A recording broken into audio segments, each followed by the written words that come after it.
Hi, good morning, good noon, good afternoon, good evening, good night. It's your Olinda here, again, bringing you the new episode of Opera Wears. Just a quick warning, I am pretty unsatisfied with Thursday's performances and being a little bit too mean on it. Unfortunately, I watched too much Dave Hurwitz's video during the past 2 weeks. But anyway, if you can live with the way I talk, and you don't want to hear me say some random stuff, feel free to jump into for the review section. My commitment for this podcast is supposed to be at least one episode per week, but unfortunately, I'm so sorry that my schedule was a mess. My plan initially is to have La Forza del Destino last week, Pronto probably this week, Romeo and Juliet somewhere in between those two. The differences between a plan and the reality is there. Romeo and Juliet, which is this episode, somehow became my first episode in March. I do have apologized for the delay, but however, March is my favorite month because Met Opera is back, and last week we have Vienna Philharmonic Orchestra. Another unsatisfied performance, I wanna say. But however, we got a lot of other great performances. It was a nice month. I completed half of my La Forza del Destino review, and hopefully I can deliver that as my next episode, somewhere around next week, I guess. To be very honest, I didn't plan to see the premiere of Romeo and Juliet for this season. The only reason will be I do want to see Wallet instead of Yannick. Funny thing, I was online for rush ticket for VPL at Carnegie Hall last week. I mean, this online means I'm physically there, and there's a line with approximately, I guess, 30 to 20 people. I got there at 6 a.m., which is pretty cringe. And I interviewed at least 5 people asking them who's their least favorite conductor, and unsurprisingly enough, 4 of them chose Yannick. I might mention this before, but one of the most unfortunate thing in the world is that the conductor is Yannick for my first ever opera, which is Champion from last season, and it was the Grammy Award for Best Opera Recording. I mean, she'll be realistic. I don't think that's a reliable award. However, you got my point. I know that already passed, but happy birthday to music director of the Orchestra Metropolitan, the Metropolitan Opera and Philadelphia Orchestra, Yannick Nazar-Sejourne. Excuse my French pronunciation. Even though I sound a little bit mean towards Yannick and the Met, but it is one of my baseline to say happy birthday to every single person. One of the reasons why I'm still looking forward to Romeo and Juliet is Nadine Sierra. At some circumstances, I know her name even before I started to develop any understanding in opera. Back to the work. Romeo and Juliet is so famous that I don't think there's any necessary reality for me to repeat the plot. I believe everyone knows this name. If not the opera, then the Shakespeare's all-time classical play. Let me just quickly summarize in order to prevent some of my audience might forget the story. We have Romeo and Juliet that fall in love, but unfortunately their family were big ops. So they secretly date each other, and there's some miscommunication that happened, so they all died. The only difference between the original play and the opera is the ending. In the opera, Romeo drank the potion and Juliet woke up. And then Romeo talks to Juliet for a while. The potion works and he died, and Juliet killed herself after that. So basically for the opera, the librettists, Jules Barbara and Michael Carey just made the singers sing a few additional lines. Talk about the acts, a thing that I don't understand is while they kind of spend the 1.5 hour on the first 3 acts, when Romeo and Juliet meet and they develop love. I mean, technically, we have 2.5 hours for the whole opera, so every single act deserves 30 minutes.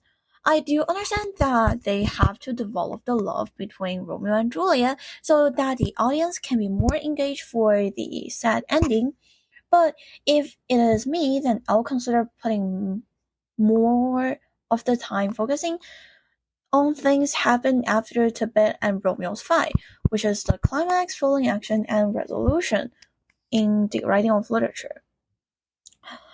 Romeo and Juliet was premiered in 1867 in Paris, and an interesting thing I do want to mention is that in May it is American premiere in Academy of Music in New York. Just 3 months after it is Theatre Lyric premiere. I guess that's how you pronounce that French theater. Talks about Academy of Music. I went to Union Square last month just to feel the land that one of the greatest opera house in the world once led. By the way, that was depicting any other related historical or interior design aspect. I mean, I was considering about the sound effect and the other stuff. Another related thing is that, as I mentioned, I went to Carnegie, and the bro, he's a pretty nice guy, I guess, but he was like, "Oh, my time for opera was all the way back to the time for Academy of Music," and I was like, okay, nice to know a 200 years old." Romeo and Juliet is actually one of my favorite operas. Those beautiful duets delight my life. I also like Faust. Gounod is one of my favorite opera composers without any questioning. Another reason being, I really like church music, even though I am not too into religion. I do want to recommend his Le Médecin Moqué Lui, in English, The Doctor in Spite of Himself. It is an opera comique. I mean, you can, but you cannot translate it into comic opera. The most famous opera and opera comique is Carmen, which I just reviewed. Not the average, but the Met's new production version. I'm way off topic every time. Back to Romeo and Juliet. My favorite Juliet so far is Angela Gergil. Would be great if you can look for some recordings for her. I don't know what else can I say, so let's just go straight forward to the reviewing part. First of all, that was very disappointing. I already have that expectation that this will go a little bit off track. It might be kind of perception as a general audience, or my subconscious tells me that having no expectation means to be surprised. But however, it is way more wilder than what I thought. I mean, from a not that picky perspective, it might sound not that bad. You have a classical opera with good-looking singers who can sing high notes. Great. Good. But at least, if you have ear, you should ask the Met to refund your ticket from Thursday. I honestly don't have any idea why Met Opera became one of the world-famous opera house. The only reasonable answer I found is, this is New York. And yes, New York City. I am referring to the fact that, first, audience don't have a taste. Second, 80% of the audience just want to take a picture of themselves with either the chandelier or the curtain. Third, the only thing matters is money and the fact that everyone pretend themselves in art or have a taste. The most memorable mistake, I don't even want to recognize it as a mistake, but a total incident, is that in the first act, when the party begins, when Juliet/Nadine Sarah sings the solo aria, Je veux vivre, or in English, I Want to Live. It is one of the most famous soprano aria these days. The joyful mood, jumping notes, the lights my life again. It recalls the Queens of the Night aria from Mozart's Magic Flute for me every time. But unfortunately, what happened Thursday during the premiere is Sarah wasn't able to get on the beats. The whole presentation was Sarah tried to sing those notes faster and faster to chase the orchestra. I mean, in the music, it does go faster and faster, but it's two different ideas. She failed every time when there's a symptom that the orchestra and her are finally together, which is a deadly awful thing because you now hear two things separately right now. How awful it is for you to hear the orchestra and the singer not even on the same line. That kind of irrationality killed me. I am not too sure if it is Yannick's suggestion was changing the tempo weirdly, Sarah wasn't able to follow the conductor, or the orchestra failed to persuade the notes, but as an audience, I do want to say I don't care, because every single of those three aspects contribute to the great falling aria that we are having. And apparently I shouldn't blame on any particular of them. All I can say is, even though you mess up the premiere day, life still goes on. It is just one performance of a season. No much matter of that will destroy your life. But however, good luck on the rest of the performances, and stop saying bravo or bravo for a performance that have a quality like this.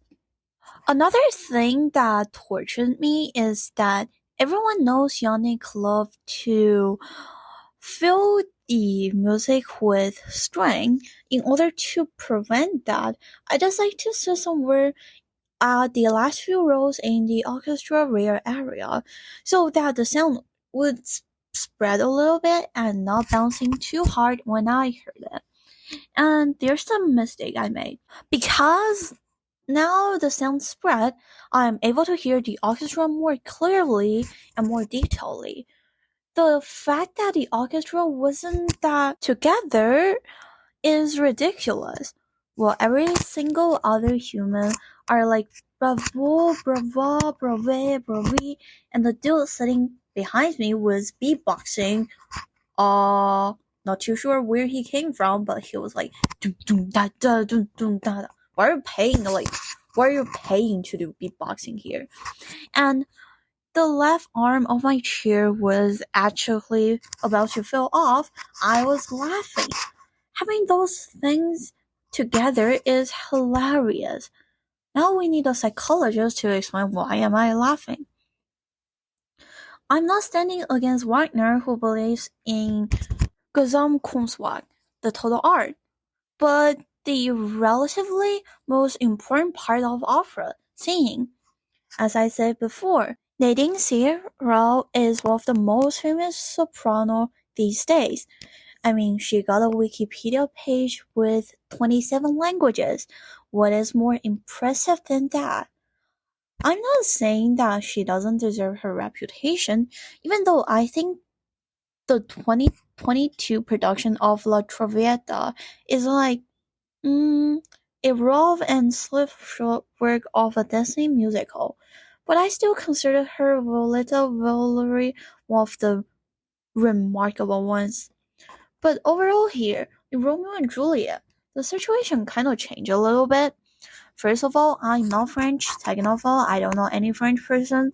Third of all, what I'm saying is based on recordings I've heard in the past.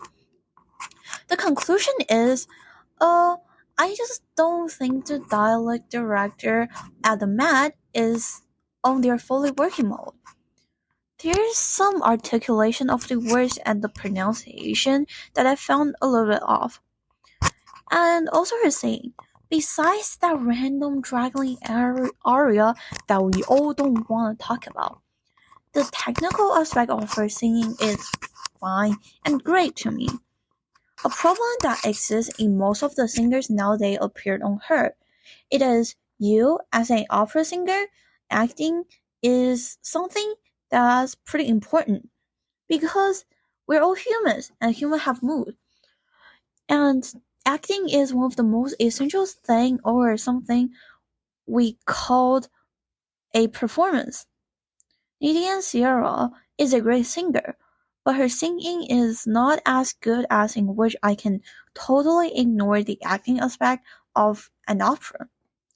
The lack of emotions while singing present, especially in the fourth act, in the aria, "丢哭发送哭的美." Translated into English is like the crew of God is like kind of throwing for me. When Julia decides to drink the potion and questioning herself with all sorts of this and that, it should be a sorrow aria that's able to get the audience involved in the spirit. However, I don't see any changes in Sarah's singing. Her voice is still straightforward as it is in the Mass of aria in the first act, Je veux vivre. A singer that managed to stand out in the opera is Federick Ballentine. By the way, I love his personal website. The design is refreshing. He's exactly on point and his voice is steady. I can see the bright future that's coming on him. And the other singers, I don't think it is a good thing to not have your name here. And I have totally no comment on you, whether positive or negative. Because that really means I just don't remember you. I don't remember anything out of you. I don't even remember your mistakes. How can I even know you next time seeing you somewhere on the stage? I cannot forget that I have to talk something about the staging. The only thing I can say is that it is relatively boring and repetitive. We have some castles/houses as the background for the full 5 acts, with a large and white cloth for the second half. What can be a better word to describe a large white cloth? I don't know. The only thing I know is that the Met must save some money from bringing a production like this. Okay, in conclusion, my most essential point for Thursday's premiere is, you guys have to practice and rehearsal. As an audience, I don't have any other complaints to say. I wouldn't encourage people to go see Romeo and Juliet, but if you want to, it's your freedom to do so. And as always, thank you so much for listening to this podcast. I am still not too sure what's the next episode will be, but I'll definitely upload something for sure. As always, if you have any questions, comments, opinions on what I said, or just want to talk to me, please email olinatel@gmail.com. It is AULINDATANG@gmail.com. Thank you so much for listening. See you in my next episode. Yay! Ooh, I don't want to get on the line for Carnegie for 6 hours anymore. It's torturing. It's like you stand there, it's 6 a.m. and you have the New York's cold wind and of the subway air because like Carnegie is next to the subway station, so the subway air just like went on your face. But like, and VPO's performances was like, can't say more about it. Since I'm not a classical music commenter or something, I'm focusing on opera for most of my time. But like, oh, I don't understand it. I'll never do that again. Bye! Thank you for listening to here.